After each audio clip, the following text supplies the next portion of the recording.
اللہ پاک نے اس کی طرف توجہ کیوں دلوائی؟ وَاصْبِرْ نَفْسَكَ مَعَ الَّذِينَ، اپنی جانوں کو جمائے رکھو، یعنی چوکھٹوں پہ بیٹھے رہا کرو جم کے۔ یہ بھی تو فرما سکتا تھا فلاں کتاب پڑھو، تلاوت کرو، دیگر اعمال صالحہ اور دیگر مقامات پر ان کی اہمیت بیان فرماتا ہے، لیکن اس آیت مبارکہ میں خصوصیت سے اپنی جانوں کو، اپنے نفوس کو ان کی صحبت میں جمائے رکھو جو صبح و شام اس کی یاد میں رہتے ہیں۔ اس سے ایک بات تو واضح ہو جاتی ہے کہ صحبت کی جو تاثیر ہے اس کا نعم البدل کچھ اور نہیں ہے معاشرے میں۔ اگر فقط درس و تدریس سے ایمان کا تحفظ ممکن ہو، اگر فقط اشاعت و تبلیغ بذریعہ خطاب و کتاب لوگوں کے ایمان کا تحفظ ہو، تو حاضرین گرامی پہلے مسجدیں زیادہ تھیں یا آج زیادہ ہیں؟ پہلے دین کا لٹریچر زیادہ تھا یا آج زیادہ ہے؟ پہلے مدارس زیادہ تھے یا آج زیادہ ہیں؟ دین کے لٹریچر تک پہلے رسائی زیادہ تھی یا سوشل میڈیا اور انٹرنیٹ کے ذریعے آج رسائی زیادہ ہے؟ بڑی بڑی کتابوں کی ٹرانسلیشنز آج زیادہ میسر ہیں یا کل میسر تھی؟ آج میسر ہیں۔ لیکن دین سے دوری پہلے زیادہ تھی یا آج زیادہ ہے؟ دین سے بے رغبتی پہلے زیادہ تھی یا آج زیادہ ہے؟ گناہ کی رغبت پہلے زیادہ تھی یا آج زیادہ ہے؟ نوجوانوں میں لادینیت کے رجحانات پہلے زیادہ تھے یا آج زیادہ ہیں؟ خدا کے وجود کا انکار پہلے زیادہ تھا یا آج زیادہ ہے؟ اس کا مطلب ہے یہ ساری تبلیغی ذرائع بھی مل کر دین سے بے رغبتی نوجوانوں میں نہیں روک پا رہے۔ تو بات سمجھ کیا آتی ہے کہ ہم نے آج ایک خاص جز کنٹروورشل بنا کر مس کر دیا، اس کو اپنے نظام تربیت سے نکال دیا، اس لیے یہ تمام ذرائع مل کر بھی ایمان کا تحفظ مہیا نہیں کر پا رہے۔ وہ کیا تھا؟ وہ بزرگان دین اہل اللہ کی صحبت۔ تاجدار کائنات صلی اللہ علیہ وآلہ وسلم کے زمانہ اقدس میں صرف قرآن نازل ہو جاتا، کسی پتھر پہ لکھا ہوا مل جاتا، کسی تختی پر 10 کمانڈمنٹس کی طرح لکھا ہوا مل جاتا، اور صحابہ کرام کو تاجدار کائنات صلی اللہ علیہ وآلہ وسلم کی صحبت نہ ملتی تو صحابہ ایسے ہوتے؟ قرآن اکیلا ہو کر صحبت مصطفیٰ کے بغیر صحابہ کی زندگیاں نہیں بدل سکتا تھا۔ قرآن نے صحبت مصطفیٰ میں ڈھل کر اہل ایمان کی زندگیاں بدلی ہیں۔ صحبت کی یہ تاثیر ہے حاضرین گرامی، اور یہی نیابت کا سلسلہ تاجدار کائنات صلی اللہ علیہ وآلہ وسلم کی زمانہ نبوت کے بعد اب کسی اور نبی یا رسول نے نہیں آنا، اللہ رب العزت نے اسے بند فرما دیا، لیکن رشد و ہدایت، ایمان کا تحفظ، ایمان کی سلامتی، اس دروازے نے تو باقی رہنا ہے نا۔ حدیث مبارکہ ہے، آقا علیہ الصلوۃ والسلام نے ارشاد فرمایا، اے لوگو، تمہارا ایمان بھی تمہارے اندر پڑا پڑا پرانا ہو جاتا ہے۔ تمہارا ایمان بھی تمہارے اندر پڑا پڑا بوسیدہ ہو جاتا ہے، اس کی تجدید کرتے رہا کرو۔ اور یہ تجدید کیسے ہوتی ہے؟ یہ صحبتوں سے ہوتی ہے، ان صحبتوں سے ہوتی ہے جو صحبتیں عین قرآنی تعلیمات کے مطابق ہو، یعنی وہ صحبت ہو کسی اللہ والے کی لیکن وہ کاملاً تابع ہو تعلیمات قرآن کی۔ یعنی سادہ لفظوں میں اگر آج کہوں تو وہ صحبت منہاج القرآن ہے، کہ جہاں پر قرآن اور قرآن فہمی شامل حال ہو اور صحبت مجدد وقت کی ہو، یہ مل کر وہ تاثیر پیدا کرتے ہیں جس سے انسانوں کے اندر پائے جانے والا ایمان اس کو تجدید نصیب ہوتی ہے۔ یہ مثال میں نے دی، اس سے مراد یہ نہیں ہے کہ کسی اور صحبت میں تاثیر نہیں ہے۔ اللہ رب العزت 1400 سال کے اندر آقا علیہ الصلوۃ والسلام کی امت میں ہزاروں ایسی ہستیاں بھیج چکا ہے اور قیامت تک بھیجتا رہے گا۔ وہ اللہ والے، ان کے آستانے وہ اپنی زندگیوں میں وہ خیرات صحبتوں کے ذریعے لوٹاتے کہ جو ان سے جڑ جاتے ان کے ایمان کا تحفظ ہوتا، وہاں سے قرآن کی تعلیم بھی ملتی، وہاں سے حدیث مصطفیٰ کا نور بھی ملتا، وہاں سے عقیدہ بھی ملتا، وہاں سے تقویٰ بھی ملتا۔ حاضرین گرامی، ایک اور حدیث مبارکہ ہے، آقا علیہ الصلوۃ والسلام نے فرمایا کہ اے میرے صحابہ، تم جانتے ہو تقویٰ کی کانیں کہاں ہیں؟ پوچھا تقویٰ کی کانوں کا پتہ جانتے ہو؟ کان پتہ ہے نا کیا ہے، جو پہاڑوں میں ہوتی ہیں۔ پوچھا کہ تقویٰ کی کان کہاں ہے؟ پوچھا یا رسول اللہ صلی اللہ علیہ وآلہ وسلم، آپ ارشاد فرمائیں اللہ اور اس کا رسول بہتر جانتا ہے۔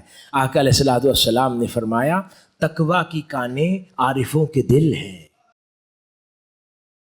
نہیں فرمایا تقویٰ کسی کتاب سے مل سکتا ہے، نہیں فرمایا تقویٰ خطاب سے مل سکتا ہے، کہا نہیں، تقویٰ کی کان اس کے عارفوں کے دل ہیں۔ اب اس کان سے استفادہ تو صحبت سے ہی ہوگا نا۔ صحبت میں بیٹھیں گے تو تقویٰ نصیب ہوگا، تقویٰ نصیب ہوگا تو اللہ کا قرب نصیب ہوگا، اس کا قرب نصیب ہوگا تو اس کا عرفان نصیب ہوگا۔ آقا علیہ الصلوۃ والسلام نے کیوں فرمایا تھا کہ میں اپنے بعد تمہارے درمیان دو چیزیں چھوڑے جا رہا ہوں، ایک کتاب اللہ اور میری دوسری اہل بیت، ان دونوں چیزوں کو تھامے رکھنا تو کبھی گمراہ نہیں ہوگے۔ تو حاضرین گرامی، کتاب اللہ تو سمجھ آتی ہے کہ اللہ کا کلام ہے، اہل بیت کیا ہے؟ اہل بیت صحبت ہے، کہ ایک ہاتھ سے میرا کلام تھامے رکھنا، دوسری ہاتھ سے اس صحبت کو تھامے رکھنا جہاں سے تمہیں اسوہ نصیب ہونا ہے، جہاں سے تم نے عمل کو دیکھنا ہے، جہاں سے دیکھ دیکھ کے کرنا ہے۔ ایک ہاتھ سے اس صحبت کا دامن نہ چھوڑنا، دوسرے ہاتھ سے کلام الہی نہ چھوڑنا۔ بات سمجھ آ رہی ہے؟ صرف کتابیں ایمان کا تحفظ فراہم نہیں کرتی، اللہ والوں کی صحبت چاہیے۔ اگر صحبت کی تاثیر نہ ہوتی تو اللہ رب العزت ضروری 20-50 اہل اللہ بھیج کے بعد ختم کر دیتا اور قیامت تک کے لیے ان کے مزار کافی ہو جاتے۔ کیوں آقا علیہ الصلوۃ والسلام نے فرمایا کہ ہر صدی کے آغاز پر اللہ رب العزت ایک مجدد پیدا فرماتا ہے جو آقا علیہ الصلوۃ والسلام کے عطا کردہ دین کی تجدید امت کے لیے کرتا ہے؟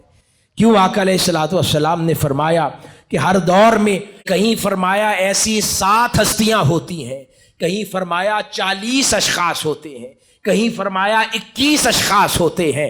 وہ ایسے لوگ ہوتے ہیں کہ جن کے دل صاف ہوتے ہیں، جو اخلاص کے مالک ہوتے ہیں۔ ان کو اجر اللہ رب العزت نے کثرت عبادت سے نہیں دیا بلکہ صفائے قلب سے دیا ہوتا ہے، حدیث کے الفاظ ہیں۔ ان کی کیا حاجت ہے، مزارات کافی ہو جاتے۔ ان کو کیوں بھیجتا ہے؟ فرمایا ایسے لوگ کہ اگر وہ کبھی بکھرے بکھرے بال ہوتے ہیں لیکن کبھی کسی بات پر اللہ کی قسم کھا لیں اور ضد کر لیں تو اللہ پاک ان کی لاج میں ان کی بات پوری کر دیتا ہے۔